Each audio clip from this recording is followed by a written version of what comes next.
انسان نیک عمل کر کے بھی آج سوچتا ہے کہ پتہ نہیں کیا ہو رہا ہے کیا نہیں ہو رہا ہے، پتہ نہیں میری یہ نماز صحیح جا بھی رہی ہے یا نہیں جا رہی ہے، میرا یہ روزہ میں رکھ تو رہا ہوں لیکن عجیب و غریب قسم کے خیالات ہیں، کیا حیثیت ہے میرے اس روزے کی، یہ صدقہ میں نے دے تو دیا اللہ کے راستے میں، لیکن دیتے ہوئے دل میں 100 قسم کے خیالات آ رہے تھے کہ فلاں دیکھ لیں فلاں دیکھ، پتہ نہیں ہوا بھی یا نہیں ہوا ہے۔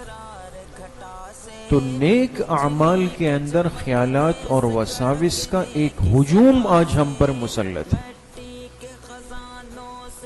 اور پھر ہم پریشان ہوتے ہیں کہ بھئی یہ تو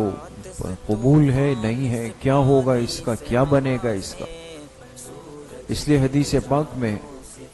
آپ علیہ السلام نے امت کو تسلی دی، ان اللہ تجاوز عن امتی ما وسوست به صدورها، بے شک اللہ نے میری امت سے تجاوز فرما دیا، تجاوز کے معنی درگزر کرنا، معافی، اللہ نے میری امت سے معاف کر دیا، درگزر کر دیا ہر اس خیال اور سوچ کو جو ان کے دلوں میں وسوسہ پیدا کرتا۔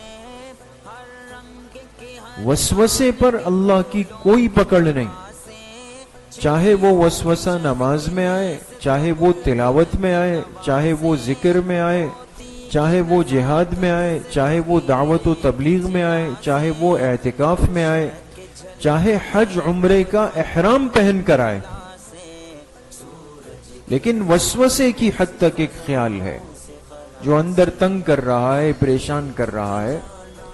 آپ نے فرمایا اللہ پاک نے درگزر کر دیا اس کو۔